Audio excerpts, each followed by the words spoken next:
Hi, I'm Professor Kathy Mulligan from Instituto Superior Tecnico, and this is Data Sharing for Common Purpose, Policy Frameworks and Implications Post-COVID-19. Submission number is 69. My co-authors are Kimberly Bella from Visa and Nadia Hewett from the World Economic Forum.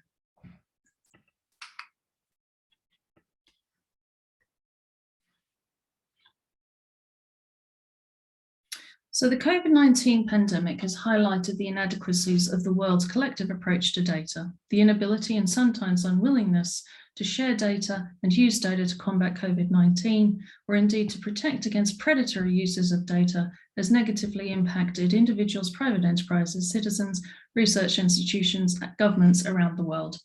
A lack of trust combined with asymmetric economic interests are slowing progress on data sharing. So today I'm going to talk a little bit about the paper that we've written recently in April 2021, where we provide an overview of the technology, commercial and policy frameworks required to ensure data sharing for future crises. We also present some real-world research and some real-world trials.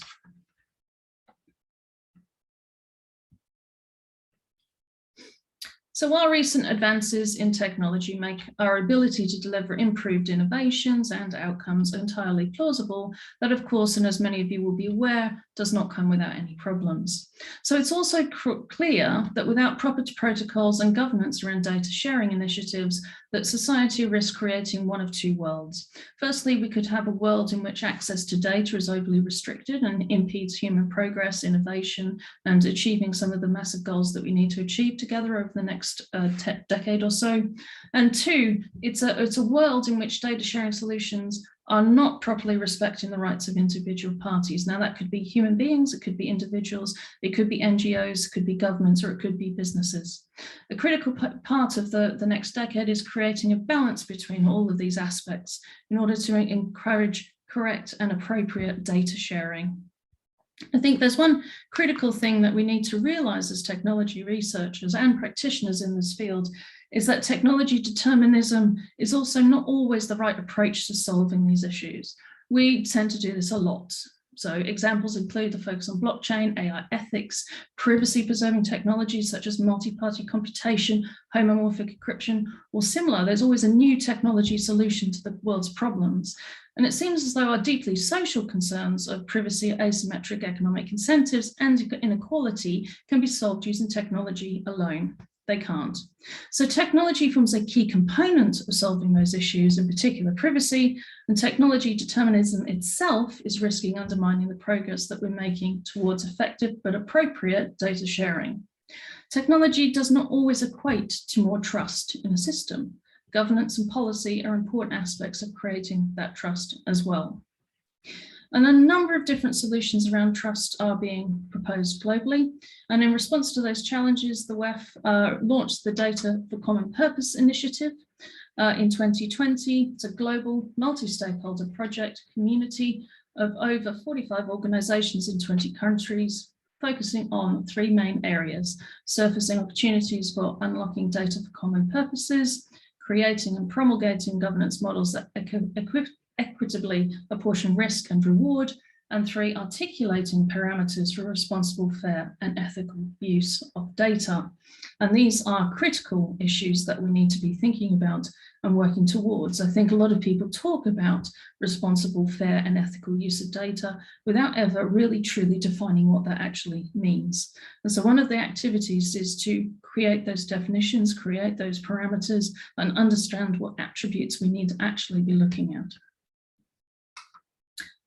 And so the activity around DCPI, this is very much a practitioner-based approach, and it's really about real-world research and real-world trials. So today I'm going to talk a little bit about real-world research into consumer trust that's been conducted by Visa, but also talk a little bit about some of the other countries that are actively participating in DCPI, and they're actually already out there exploring and piloting real-time data marketplaces and demonstrating some of the key commercial and technology policy areas that are central to creating data for a common purpose. So the idea here is, how do we come together to share data that people want to share in an appropriate, secure manner? So firstly, I'm going to talk a little bit about the research into consumer trust. This was led by my co-author, Kimberly Bella at Visa, and it goes into understanding some of the more depth around what consumers really want when they're talking about data marketplaces and data sharing. So if a bit of background about the research first, the research projects, there was 4 of them across the United States, the United Kingdom and Australia, and they were around measuring consumers' online activity, the awareness and the views towards being asked for and given permission around the use of their data. So it's an important point to note here that this is definitely English-speaking countries, and so there may be other cultural differences in other nations around the world, but it was a pretty extensive set of research that was conducted.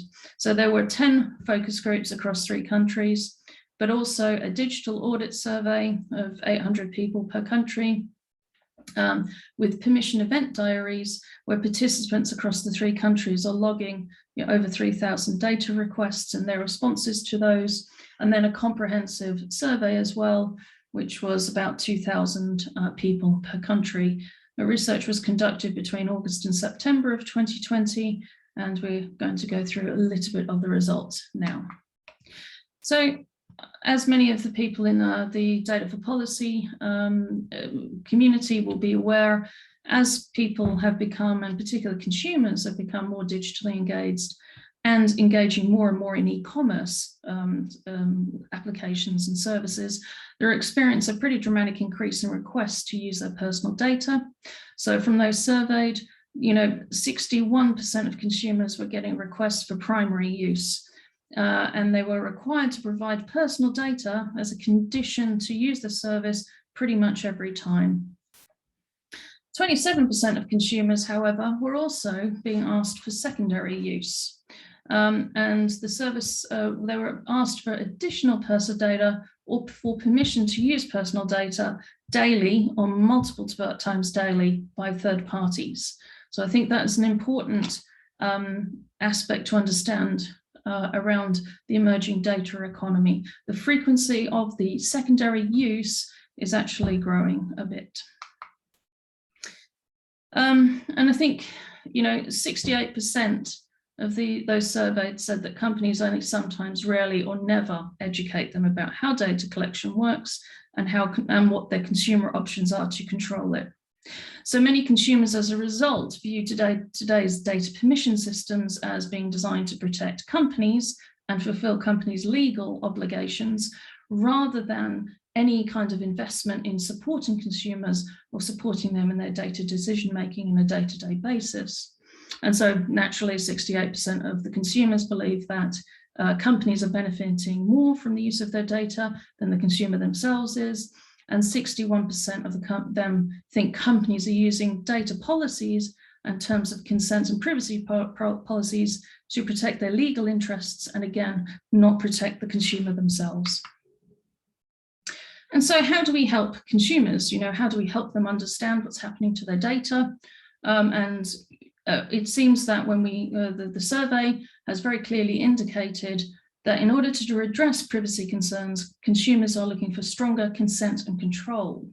So they're looking for more ways to provide consent and more ways to control what different companies are actually doing with their data.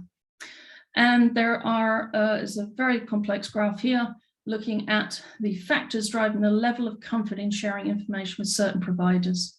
So, for example, and we can see here, the significant majority of the respondents are requesting that people are asking consent to use their data, that the customer consent is required to sell or share data, even with third parties, which I think is a very obvious thing, in particular for people in the European context. But the interesting thing here as well is the control and the policy angle. So they also want the ability and full control over their own data. And interestingly here, they don't necessarily say ownership. They actually want control over how that data is managed and used. They want to be allowed to correct and delete the information at any point in time. So the opt-out is actually becomes more granular. It's not about saying yes or no. It's about saying, I don't want you to have that piece of information. And that there needs to be clear data privacy policies that are easy to find and understand. And many of them, there's a lot of research that's obviously been done in how difficult it is to understand the terms and conditions for data usage. So moving on, they conducted more research looking at some testing that they did, where consumers are really looking for a level of control that is much more granular. So it turned out that customers were much more willing to share data if they understood at a granular level what was happening. So the information components here, granular components, they can be a uniformly it's a uniform data sharing case, but who holds the data? What are the data fields? Why are they holding the data? What is the volume of the data? What's the duration they're going to have that data? How often are they going to access it? How often are they going to use it? And who is requesting that data? And then there should be more granular levels of sharing, or capture and sharing methods, for example. Yes, of course, opt-in and opt-out, but the push and pull from a third party, and also whether they can actually have read and write access and who has that access. And so a test was, created to try this idea of granular data permissions and compared to the present day model in order to assess its relative performance. And so we can see here that the present day is one of these, a large big blue button saying, I agree. The present day consumer trust discussions are very much conditional, implied, and bundled. And the not too distant future is the idea of unconditional control, access, and consent, but it's also explicit what is going to happen, and it's unbundled. So, for example, in today's world, it's a take it or leave it approach. You either agree to all of these conditions or you don't get the service. But in the future, you could possibly say there are opt-in for consent for specific aspects of data and specific granular level of data, and that might get you access to the service instead. And so moving on to some of the more real world trials that are ongoing. India have basically been investigating quite deeply a set of activities around data exchanges. And in India, the value from integrated data use is estimated at about $500 billion. And to realize the potential, they've been investigating the use of data exchanges, which they believe can be play a pivotal role in the growth of data. But there's also a need to ensure that functional technology systems, robust governance frameworks, and a form of self-sustainable mechanism for incentivizing data sharing. So this here is talking very much about balancing out those asymmetric economic interests and ensuring that the economics of the data is actually embedded into the data marketplace from the scratch, rather than people trying to work it out afterwards. So some interesting summaries here that I thought were really quite interesting. They talk about the difference between the data ecosystems, the digital ecosystems, and the data economy. Data ecosystems being very much on the technical level, talking about how the data exchange actually happens, focusing on open standards, open APIs, and other very technical, aspects of the system, including interoperability and a federated architecture that allows a shared infrastructure across a lot of different companies. No single company should own that infrastructure. Which takes us to digital ecosystems, and the infrastructure, as I just mentioned, becomes foundationally and fundamentally important. And many people seem to forget the infrastructure when they're talking about data sharing. They go straight to the mechanisms of data sharing and forgetting the actual infrastructure that would have to sit underneath that. It also looks at the ecosystems about the applications that are built on top and the services that are delivered as a result of those applications. And taking that into a further frame, they look at the data economy, so the economics of the data world that they're entering into as well. And that is where we start to see broader aspects of governance models, regulatory frameworks, and the stakeholders.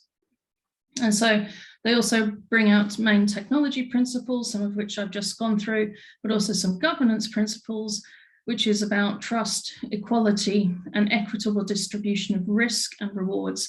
And you know, one of the biggest issues in data marketplaces is, of course, as many of you are aware, how do you actually arrange the insurance for when something goes wrong? So people genuinely want accountability for when something has gone wrong, as was previously illustrated with Visa's research as well.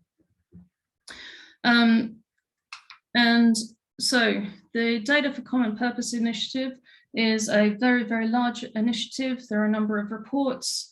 The one that I've talked about today is the one on the left here, which is Data-Driven Economies, Foundations for a Common Future, publicly available. You can download that if you wish. But also there is a number of the other centers around the world. India, Japan, and Colombia have been publishing their results of their data marketplaces.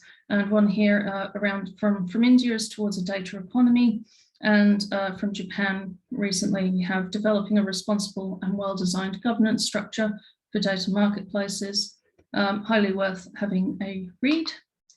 More importantly, the DCPI is actually still an ongoing activity. It's intended to run for a few years going forward. And so if you would like to get involved or you think you have something to contribute, please do contact us or contact the World Economic Forum. In particular, there are 3 primary engagement opportunities for DCPI. Firstly is the stream around data valuation and pricing mechanisms. So what are the governance mechanisms and thought leadership to enable change around data valuation and pricing mechanisms within a data exchange framework? Consent and trust, how do you create consent and trust in those mechanisms? What are the enablers, policy considers, and the commercial drivers of success? And then finally, what are the roles and responsibilities of data marketplace service providers? So what are the roles and responsibilities? What is the settlement function? What does that look like? How do you screen market participants, and how do you ensure data quality? So those are 3 areas that are open to engagement. Please do reach out. And if you would like to contact them about being involved, the main contact is Nadia, Hewett, and Dimitri Zablin, and they're available at dcpi@weforum.org. And that's the end of my presentation. So thank you very much, and I hope to see you all in the data marketplace at some point in the future. Thank you.